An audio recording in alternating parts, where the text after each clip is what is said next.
नमस्कार विद्यार्थियों, मैं Suresh Gehlot online YouTube class में आपका एक बार फिर से स्वागत करता हूं। विद्यार्थियों, हमारा पाठ चल रहा था 5वां चिट्ठियों की अनूठी दुनिया, जिसके लेखक हैं अरविंद कुमार सिंह। पार्ट 1 में हमने आधा पाठ कर लिया था, तो आइए उससे आगे पाठ की शुरुआत करते हैं।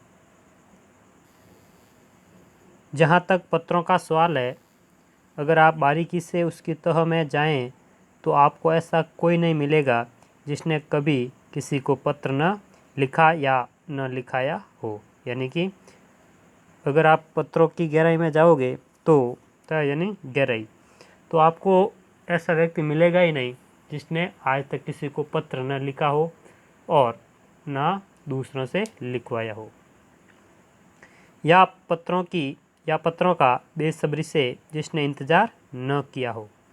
हमारे सैनिक तो पत्रों का जिस उत्सुकता से इंतज़ार करते हैं उसकी कोई मिसाल ही नहीं। यानी कि सैनिकों में सबसे ज़्यादा यह पत्रों का प्रचलन होता है और वे अपने घर पर माता पिता, अपने परिवार, पत्नी को, बच्चों को पत्र लिखते रहते हैं। एक दौर था जब लोग पत्रों का महीनों इंतज़ार करते थे, पर अब वह बात नहीं।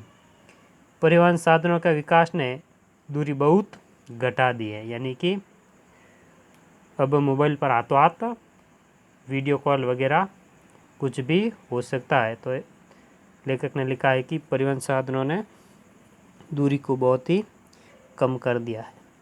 पहले लोगों के लिए संचार का इकलौता साधन चिट्ठी ही थी, पर आज और भी साधन विकसित हो चुके हैं। आज देश में ऐसे लोगों की कमी नहीं है जो अपने पुरखों की चिट्ठियों को सहेज और संजोकर विरासत के रूप में रखे हुए हों, या फिर बड़े बड़े लेखक, पत्रकारों, उद्यमी, कवि, प्रशासक, सन्यासी या किसान, इनकी पत्र रचनाएं अपने आप में अनुसंधान का विषय हैं। यानी अनुसंधान यानी खोज का विषय हैं। यानी कि पुराने ज़माने में जब लोग पत्र लिखते थे तो उनके अब जो परिवार वाले हैं, उनके बेटे पोते, वे उनके पत्र को संजोकर सहेज कर एक जगह पर रखे हुए हैं। अगर आज जैसे संचार साधन होते तो पंडित नेहरू अपनी पुत्री इंदिरा गांधी को फ़ोन करते, पर तब पिता के पत्र पुत्री के नाम नहीं लिखे जाते। यानी कि जवाहरलाल नेहरू के पत्र जो उन्होंने अपने खुद हाथों से अपनी बेटी को लिखे थे, जो पिता के पत्र पुत्री के नाम से बहुत ही प्रसिद्ध है। तो लेखक लिख रहा है कि अगर उस समय ये मोबाइल वगैरह होते, ईमेल, फैक्स वगैरह होते, तो उस समय ये पत्र नहीं लिखे जाते, जो देश के करोड़ों लोगों को प्रेरणा देते हैं। पत्रों को तो आप सहेज कर रख लेते हैं, पर SMS संदेशों को आप जल्दी ही भूल जाते हैं। कितने संदेशों को आप सहेज कर रख सकते हैं? यानी कि सभी संदेशों को सहेज कर रखना बहुत ही मुश्किल है, लेकिन पत्र को आप सहेज कर एक जगह पर सुरक्षित रख सकते हैं। तमाम महान हस्तियों की तो सबसे बड़ी यादगार या धरोहर उनके द्वारा लिखे गए पत्र ही हैं। यानी कि पुराने ज़माने के लेखक हो, चाहे कवि हो या राजनीतिज्ञ हो, चाहे किसान हो या कुछ भी बड़े बड़े लोग हो, पत्रकार हो, वे ज़्यादातर पत्र ही लिखते थे। तो उनके पत्र आज भी विरासत के रूप में रखे हुए हैं। भारत में इस श्रेणी में राष्ट्रपिता महात्मा गांधी को सबसे आगे रखा जा सकता है। यानी कि महात्मा गांधी ने सबसे अधिक पत्र लिखे थे। दुनिया के तमाम संग्रहालय जानी मानी हस्तियों के पत्रों का अनूठा संकलन भी है। तमाम पत्र देश, काल और समाज को जाने समझने का असली पैमाना है। यानी कि उस समय देश की स्थिति क्या थी, उस समय कैसा समय था और समाज के लोग किस प्रकार आपस में व्यवहार करते थे, वे सभी बातें हम पत्र के माध्यम से पता लगा सकते हैं। भारत में आज़ादी के पहले महासंग्राम के दिनों में जो कुछ अंग्रेज़ अफसरों ने अपने परिवारजनों को पत्र में लिखे, वे आगे चलकर बहुत महत्व की पुस्तक तक बन गए हैं। इन पत्रों ने साबित किया कि यह संग्राम कितनी ज़मीनी मजबूती लिए हुए था।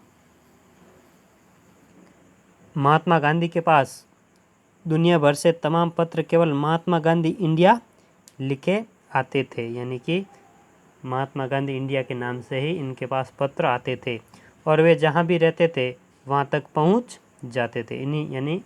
इन्हीं नाम से उनके पास पत्र आते थे, महात्मा गांधी इंडिया। आज़ादी के आंदोलन की कई अन्य दिग्गज हस्तियों के साथ भी ऐसा ही था, यानी कि बड़े बड़े लोग जिन्होंने आज़ादी में योगदान दिया है उनके नाम भी पत्र वगैरह आते थे और उनके पत्रों को आज भी सहेज कर रखा हुआ है। गांधी जी के पास देश दुनिया से बड़ी संख्या में पत्र पहुंचते थे, पर पत्रों का जवाब देने के मामले में उनका कोई जोड़ नहीं था।